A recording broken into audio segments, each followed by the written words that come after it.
La distillation est un procédé millénaire qui permet d'extraire l'huile des plantes ou des arbres pour ensuite servir à la fabrication de nombreux produits dont les savons, les parfums et plusieurs produits santé. Au Québec, les matières premières qu'exploitent bon nombre de transformateurs est surtout composée de résineux, sapin, pin blanc, pin rouge, cèdre, épinette. Ces huiles deviennent alors essentielles.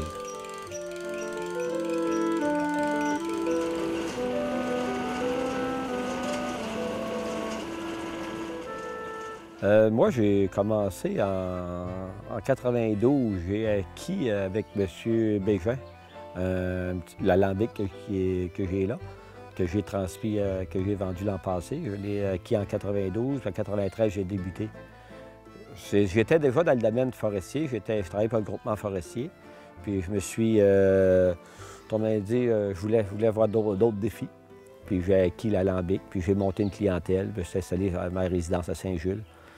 Puis pendant 23 ans, j'ai opéré, puis j'ai réussi à survivre ou à vivre avec les huiles essentielles.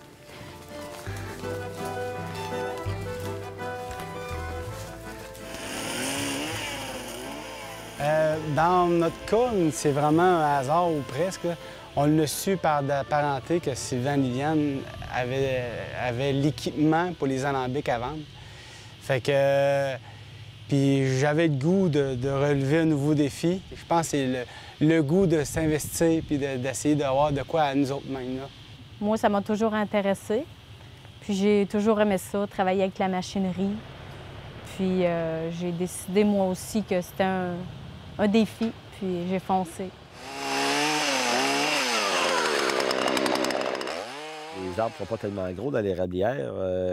L'avantage de faire des huiles, on a autant de profit à aller chercher dans la branche que dans le bois.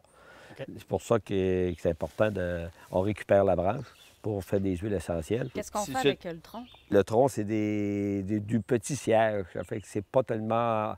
Ils sont pas assez gros, puis ils ne pourront jamais venir gros parce que les rats sont au-dessus.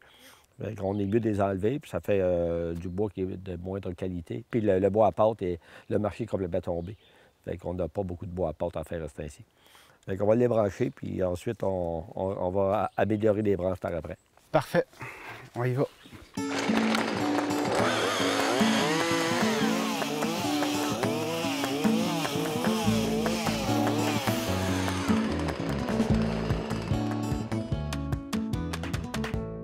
Moi, je suis content d'avoir trouvé une relève. Je l'ai offert à mes enfants premiers. Je pensais peut-être que j'ai 3 garçons et 3 filles, puis je pensais peut-être quelqu'un là-dedans qui aurait pu être intéressé, mais personne n'est intéressé, chacun leur métier, puis c'est leur choix. Puis je suis content d'avoir trouvé une relève extérieure. J'ai trouvé Isabelle et Marquis qui étaient intéressés, jeune couple, à continuer l'entreprise familiale. Ici, les branches du haut sont bonnes directement. Ils n'ont pas besoin d'être améliorées. Fait qu'on peut s'installer, on les met en tas pour les ramasser avec une chargeuse ultérieurement. Puis les branches du bas, on arrive à la minute qui viennent un peu longues, on peut les raccourcir.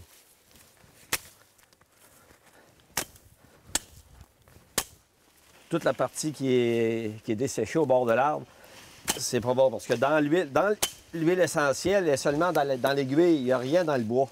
Fait que là, ça se transporte bien, une branche environ 2 pieds et demi, 3 pieds. Puis aussi, il y a assez d'aiguilles pour avoir de l'huile, la bonne huile de qualité. Elle est assez concentrée. C'est d'intéresser les gens à voir qu'il y avait un revenu dans les branches autant qu'il pouvait avoir dans le bois.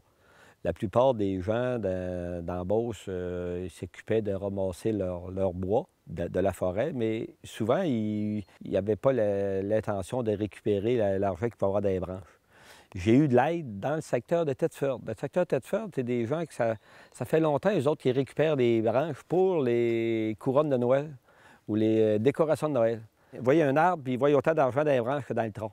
Fait que d'avance, il y avait plus de facilité à les convaincre de faire des branches, récupérer des branches pour avoir des huiles essentielles.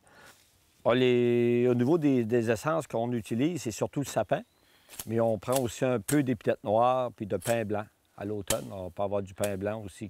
Mais l'important, c'est qu'il ne faut pas mêler les branches. Tu ne peux pas mêler de l'épinette avec du sapin, c'est pas la même huile. L'important, pour habituer les gens, s'il y a une épinette, mets-le pas dans le même tas. Là. Puis c'est important que chaque huile a son essence, puis il ne faut pas mêler les essences.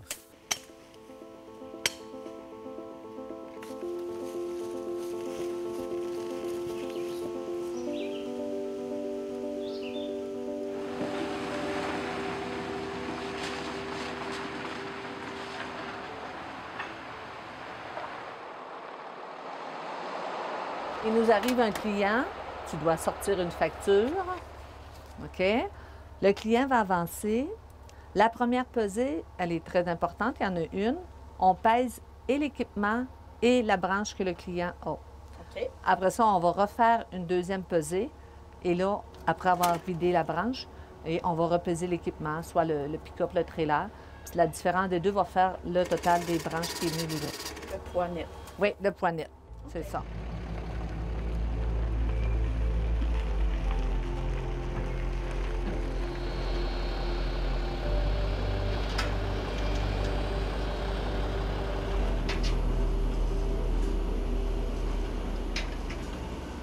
Pour être capable de récupérer l'huile, c'est ce type de branche-là, sa grosseur de branche-là. Sa branche-là, en fait, on les met de côté pour justement pour être capable de remplir plus notre cuve, puis être capable de récupérer le plus possible d'espace pour empêcher de faire des cheminées. OK. Fait qu'on... Puis de la branche comme ça, il faut la rechipper. Il faut la retravailler, oui. Il faut vraiment la retravailler pour la passer dans le chipper pour être capable de la travailler, pour être capable d'en mettre le plus possible dans la cuve. OK. Bon.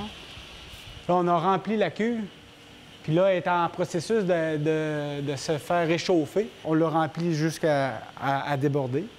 Fait que là, on attend qu'elle se refoule pour être capable de fermer le couvert. Fait que là, on est rendu à cette étape-là. On injecte présentement la vapeur dans la cuve. Fait qu'on va aller en haut faire la suite de ce processus.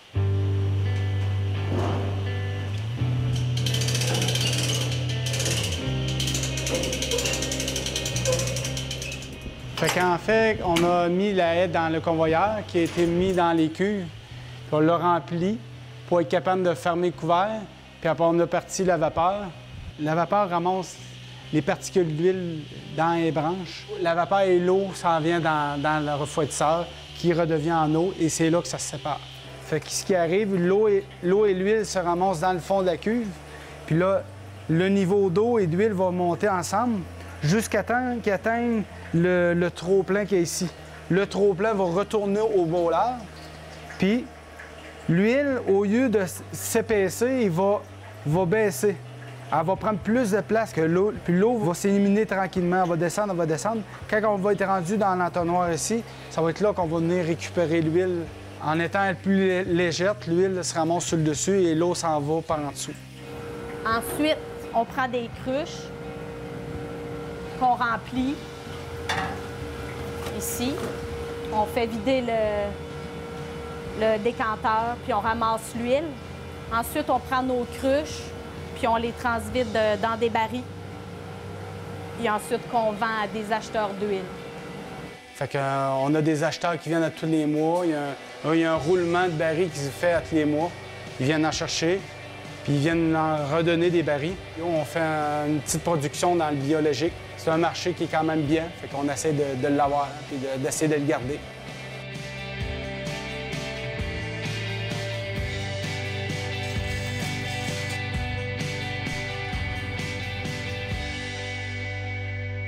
Ben, moi, j'aimerais ça être capable d'en vivre correctement, là.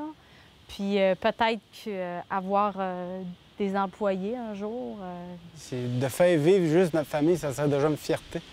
Pas mal une fierté pour nous autres de réussir à vivre complètement de ça, là. Ça serait une grande fierté. On dirait qu'on pourrait élever notre chapeau pour ça. Sans votre aide ou sans votre expérience depuis 23 ans, on n'aurait pas pu démarrer aussi gros que ça, aussi rapidement que ça. Ça aurait été difficile.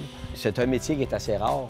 L'alambic, là, c'est un métier qui est vieux. Je pense que ça fait longtemps que ça existe. Puis on a confiance que vous allez aller loin avec les essences à XL. Alors on l'espère. C'est notre souhait. C'est notre souhait, hein? Si on en fait 23 ans, ça va être déjà très bon. Oui. Ben, essayez de relever vos défis, essayez d'aller encore plus loin que nous autres. On va l'essayer.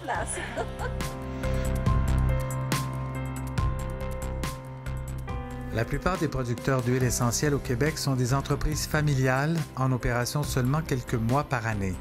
Cette production représente qu'une source de revenus d'appoint et exige beaucoup de débrouillardise, à l'instar du génie patenteux Beauceron.